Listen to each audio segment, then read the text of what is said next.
नमस्कार, आपका स्वागत है हमारे चैनल बायो गुरु पर। आज हम क्लास 10th का चैप्टर नंबर 6 रासायनिक अभिक्रिया एवं उत्प्रेरक का पार्ट नंबर 2 पढ़ रहे हैं। हमने पार्ट 1 पढ़ लिया था। हमने पार्ट 1 में पढ़ा था रासायनिक समीकरण को लिखने के चरण, रासायनिक समीकरण और भौतिक और रासायनिक परिवर्तन। आज हम रासायनिक समीकरण की विशेषताओं के बारे में पढ़ेंगे। यहाँ पे एक इक्वेशन दी गई है, रिएक्शन दी गई है। इसमें क्या हो रहा है, रिएक्टेंट से प्रोडक्ट बन रहा है, क्रियाकारक से उत्पाद बन रहा है। अब हम इसकी विशेषताओं को एक एक करके समझते हैं।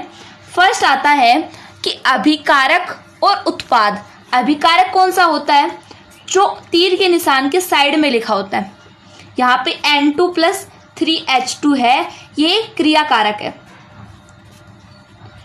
और क्रियाकारक और उत्पाद, इनसे उत्पाद जो बनेगा, उत्पाद बनेगा 2NH3। उत्पाद की जानकारी हमें प्राप्त होती है कि क्रियाकारक और उत्पाद, रिएक्टेंट एंड प्रोडक्ट, दोनों की जानकारी हमें प्राप्त होती है रासायनिक समीकरण से। क्रियाकारक और उत्पाद में हमें क्या जानकारी मिलती है कि इसके कितने अणु हैं। अणु मतलब जैसे यहाँ पर N2 है, N2 का 1 मोल है, 1 अणु है, इसे 1 मोल या 1 अणु कह सकते हैं। और हाइड्रोजन गैस के 3 अणु या 3 मोल है। और उत्पाद में क्या पता चला कि इसके 2 मोल बने हैं, 2 मोल या फिर से 2 अणु कह सकते हैं। अणुओं की संख्या के बारे में पता चला। और इसमें द्रव्यमान, ये हमने पढ़ा था, द्रव्यमान संरक्षण का जो नियम है, मतलब रिएक्शन के पहले क्रियाकारक का जो कुल द्रव्यमान है वही अभिक्रिया के बाद उत्पाद का होता है। मतलब दोनों का जो द्रव्यमान है वो बराबर है। जैसे हम मान लेते हैं W1 है इसका पूरे का द्रव्यमान और इसका W2, तो W1 = W2, इसके द्रव्यमान बराबर होते हैं। नेक्स्ट सेकंड आता है, यहाँ पर जो रिएक्शन दिख रही है, इक्वेशन दिख रही है, इसमें क्या पता चल रहा है कि जो नाइट्रोजन है वो गैस है, और ये 3H2 हाइड्रोजन ये भी गैस है, और जो अमोनिया बना ये भी गैस है। यानी इसकी स्टेट्स के बारे में पता चल रहा है, फिजिकल स्टेट्स के बारे में। फॉर एग्जाम्पल, एक और एग्जाम्पल से देखते हैं। जैसे कार्बन का O2 के साथ जलाया जाता है तो CO2 रिलीज होती है। यहाँ पे कार्बन होता है सॉलिड, O2 होती है गैस, O2 गैस और CO2 भी गैस। इसकी स्टेट्स के बारे में पता चल रहा है, ये S है, सॉलिड, गैस और गैस। इसमें क्या पता चलता है कि कौन सी जो रिएक्टेंट या प्रोडक्ट है वो सॉलिड है या लिक्विड है या गैस या एक्वस है। एक्वस, सॉलिड को S से लिखते हैं, लिक्विड को हम लिखते हैं L से, गैस को G से और एक्वस को एक क्यों से। सॉलिड मतलब ठोस, लिक्विड मतलब द्रव, गैस होता है, और एक्वस होता है जलीय विलयन। जैसे जलीय विलयन, पानी के अंदर जो विलयन होंगे उसे एक क्यों से लिखेंगे। हमने 2 इसकी विशेषताएं पढ़ ली है। क्रियाकारक और उत्पाद के बारे में पता चलता है, इसकी जो द्रव्यमान है, अणुओं की संख्या, इसके बारे में पता चलता है। और दूसरे में इसकी स्टेट, कौन सी स्टेट है, सॉलिड, लिक्विड, गैस या एक्वस। और ये भी पता चलता है कि ये किस ताप पर, यहाँ पे ताप कितना है, 773 है यहाँ पर इसका ताप, 773 केल्विन, और दाब है 200 ATM। ATM मतलब होता है वायुमंडल, एटमॉस्फेयर। यहाँ पे हो गया ये इसका दाब, ये ताप। और उत्प्रेरक के बारे में पता चलता है। उत्प्रेरक यहाँ पर है,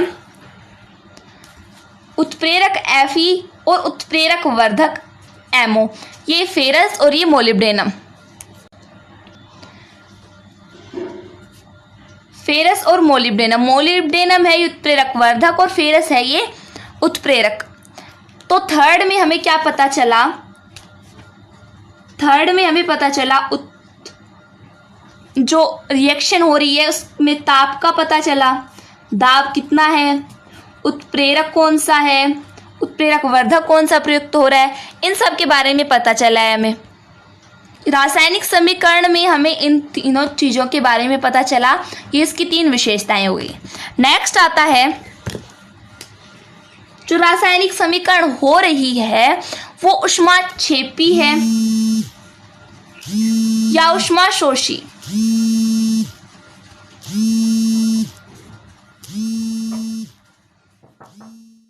ऊष्माक्षेपी और ऊष्माशोषी। ऊष्माक्षेपी और ऊष्माशोषी क्या होता है? यहां पे आ रहा है क्षेपी, यानी क्षेपण होगा, मतलब जो ऊष्मा है, हीट है, वो रिलीज होगी। रिलीज मतलब मुक्त होगी, बाहर निकलेगी। और ऊष्माशोषी, यहां पर शोषण हो रहा है, एब्जॉर्ब हो रही है एनर्जी, मतलब जो एनर्जी है उसे ग्रहण किया जा रहा है। जहां पे ऊष्माक्षेपी होगा वहां पर प्लस का साइन दिखेगा आपको, किसका? प्लस का। और ऊष्माशोषी में क्या हो रहा है? ग्रहण की जा रही है, तो वहां पर आएगी माइनस का साइन होगा। जैसे यहां पे हमने एग्जाम्पल से समझ लेते हैं, Na+3H2 रिएक्शन करके 2NH3 बन गया। यहां पर कितनी एनर्जी रिलीज हो रही है? Plus 10.5 energy. ये है किलो कैलोरी पर मोल। यहां पर हो रही है ऊष्माक्षेपी, यानी यहां पर ऊष्मा है वो रिलीज हो रही है, बाहर निकल रही है। नेक्स्ट एग्जांपल है N2+2O2 रिएक्शन करके बनाएंगे 2NO2। यहां पे माइनस में 21.6 किलो कैलोरी मोल है, तो यहां पर माइनस साइन होने के कारण यहाँ पे जो एनर्जी है वो, यानी जो हीट है वो एब्जॉर्ब हो रही है, शोषित की जा रही है। तो हमने 4 देख लिए, एक बार फिर से देख लेते चारों को। यहाँ पर क्रिया कारक और जो उत्पाद है इसका पता चलता है कि ये कितने अणु हैं और इनका द्रव्यमान कितना है। नेक्स्ट आता है कि इसकी भौतिक अवस्था, यानी फिजिकल स्टेट, ये सॉलिड, लिक्विड, गैस या एक्वस है, इसके बारे में पता चलता है। थर्ड आया था ताप, दाब और उत्प्रेरक। यहाँ पे हमने देखा इसका ताप इतना है, सॉरी गलत उल्टा लिख दिया मैंने।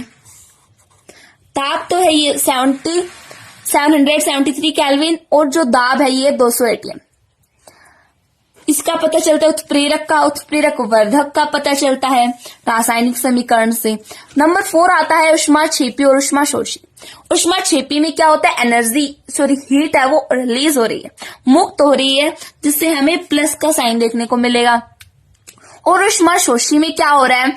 जो एनर्जी है वो अवशोषित हो रही है, एब्जॉर्ब हो रही है। इसे कहेंगे एंडोथर्मिक और इसे एक्सोथर्मिक रिएक्शन। ये यहाँ पर जो ऊष्मा मुक्त हो रही है, रिलीज हो रही है, इसे कहेंगे एक्सोथर्मिक रिएक्शन। क्या कहेंगे?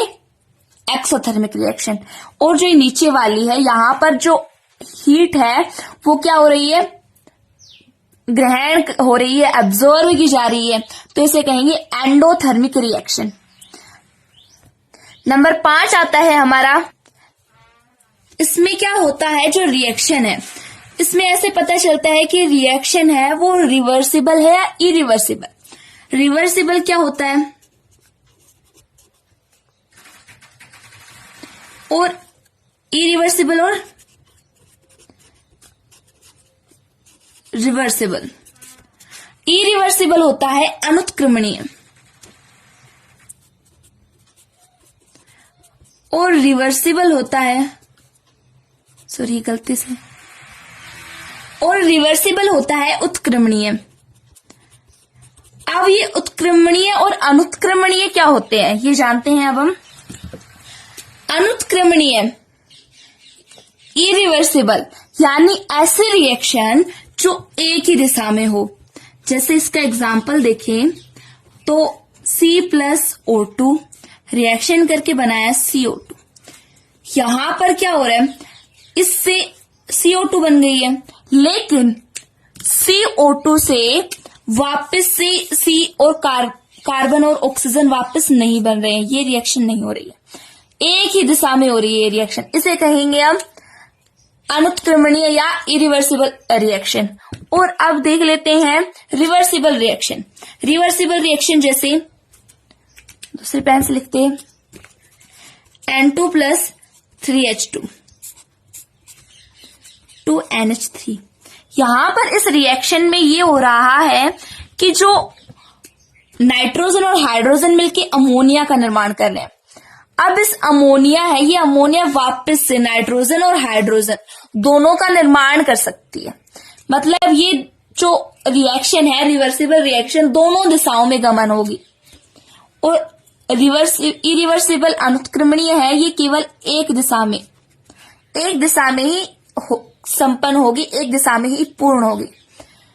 क्या है एक बार फिर से देखिए, इरिवर्सिबल यानी अनुत्क्रमणीय। अनुत्क्रमणीय मतलब एक ही दिशा में गमन होगी। जैसे हमने एग्जांपल देखा है C+O2 क्या बना रहा है CO2, ये है एक दिशा में गमन। यहाँ इन दोनों रिएक्टेंट से ये प्रोडक्ट बन रहा है, लेकिन इस प्रोडक्ट से वापस ये रिएक्टेंट नहीं बन रहे हैं।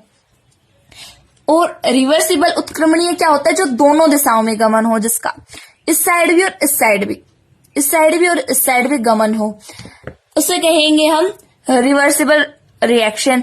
यहाँ पे नाइट्रोजन और हाइड्रोजन मिलकर के अमोनिया का निर्माण कर रहे हैं, और अमोनिया है ये वापस से टूट भी सकती है, नाइट्रोजन और हाइड्रोजन का निर्माण कर सकती है।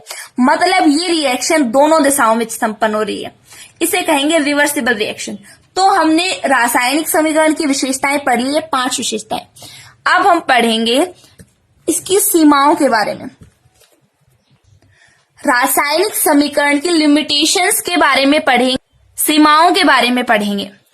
इसमें पहला हमारा आता है कि हमने जो रिएक्शन देखी, मान लीजिए रिएक्शन है, दोनों ये हो रही है रिएक्टेंट से, अभिकारक से क्या बन रहा है, प्रोडक्ट, उत्पाद। लेकिन ये कब बनेगा, इसकी कब ये पूर्ण हो जाएगी, इसकी पूर्णता की जानकारी, ये रिएक्शन कब पूरी हो जाएगी, इसकी जानकारी हमें नहीं मिलती है। सीमाओं में क्या नहीं होता, पूर्णता की जानकारी नहीं मिलती है कि ये रिएक्शन कब पूरी हो गई, इसका कोई टाइम नहीं मिलता हमें। यहां पर ये रिएक्शन है, कार्बन और ऑक्सीजन मिलकर CO2 बना रहे हैं। इसमें जो रिएक्टेंट है, क्रियाकारक या अभिकारक है, और जो उत्पाद है, प्रोडक्ट है, इसकी सांद्रता, कॉन्सेंट्रेशन के बारे में कुछ नहीं कह सकते।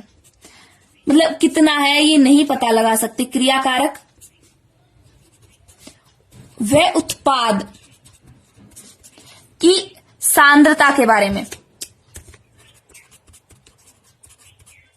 क्रियाकारक और उत्पाद की सांद्रता के बारे में हम नहीं पता लगा सकते कि इसकी सांद्रता, कॉन्सेंट्रेशन कितना है। ये इसकी 2 लिमिटेशंस हैं। आशा करती हूँ कि आपको ये वीडियो समझ में आया होगा। अगर कोई भी डाउट हो तो हमारे कमेंट बॉक्स में जरूर लिखें।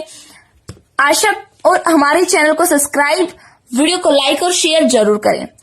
चैनल को सब्सक्राइब करने के साथ उसके साइड में जो बेल आइकन है उसे जरूर प्रेस कर दीजिए, ताकि हमारे वीडियो के नए नोटिफिकेशंस आप तक सबसे पहले पहुंच जाएं। धन्यवाद।